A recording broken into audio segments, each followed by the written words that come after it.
Chag Sameach. Chag Sameach. The expression Chag Sameach seems even more appropriate for Simchat Torah than for any of the other various Jewish holidays. Chag Sameach, often thought to be a greeting meaning happy holiday, actually is a greeting meaning joyous holiday. There is a definite difference between happiness and joy. And Simchat Torah is a holiday that most especially is about joy. The name of the holiday, Simchat Torah, means joy of the Torah. On Simchat Torah, we are to especially celebrate the joy of the Torah, our joy in the Torah, the genuine joy that truly following the Torah can bring. Each Shabbat throughout the year, we read another section of the Torah. The plan is that over a full year, we will have read the entire Torah. In modern times, most shuls actually do this over a 3-year period, reading a third of each Torah portion each year. The more ideal goal, though, is that we do read the entire Torah every year, as I've been pleased to be able to be doing every year for years. Every year, we come anew to a Torah portion that we have read in previous years. The words of the Torah portion will be the same, but the lessons we can draw from it will be new. The world around us is not the same as it ever was before. We are not the same as we ever were before. When I was in 5th grade, I wrote a song with the chorus proclaiming, "I'm walking in a circle, a never-ending circle, waiting for it to end." I shared my song with my childhood mentor, Rabbi David H. Panitz. My sharing of this song led him to not just teach me Torah, but it led him to even teach me some about ancient Greek philosophy. He started to teach me about Heraclitus. And some of you know the story of how President Reagan and I first connected when I was a college kid, and he heard me quoting Heraclitus, his favorite Greek philosopher.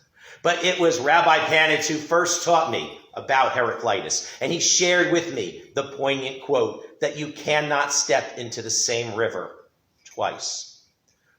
The world is constantly changing, and we are constantly changing. As Heraclitus also noted, the only constant in life is change. Thus, each time we look at a particular Torah portion, we look at it in a new world, and we look at it through new eyes. But that is part of the brilliance of the Torah. It is embedded with powerful messages and lessons. As a Jewish people, we are to look at the Torah as our guidebook to life.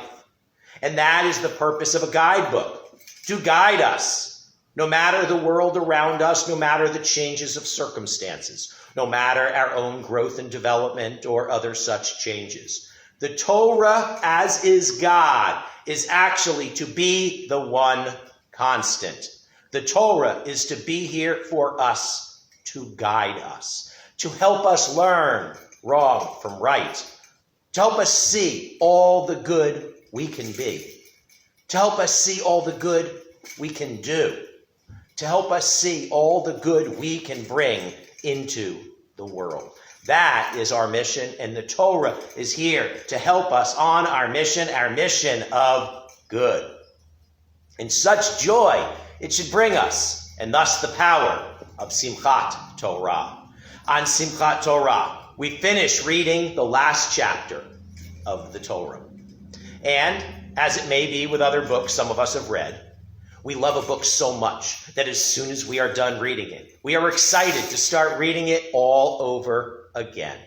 It may similarly be that way for some with watching a particular movie. Maybe you love the movie so much that as soon as you are done watching it, you are excited to hit play and start watching it all over again. It may be this way for a video game for some. Maybe you love playing the game so much that as soon as you are done playing, you are excited to hit start and start playing it all over again. No matter the game, the movie, the book, or otherwise, though, there is no more powerful item for us to treasure, to bring us joy, to provide us so much, to guide us through life as the Torah. Thus we celebrate Simchat Torah, the joy of the Torah. We are to love the Torah. The Torah is to be in our hearts. Quite fascinating, therefore, it is that the last word of the Torah is Yisrael, Israel, as the Torah ends with us re-entering our promised land of Israel. And the first word of the Torah is Bereshit, in the beginning, as the Torah begins with the creation in the beginning. As we chant the last word of the Torah, it is traditional for us to hold out that last sound. Yisrael.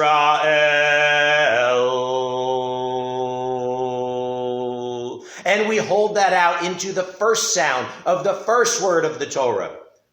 Bereshit. Now hold those two together with me.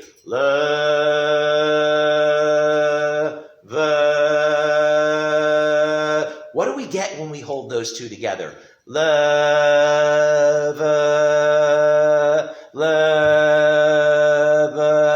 And while that may sound to us like the English word love, which certainly is appropriate here, the Hebrew word that is formed by holding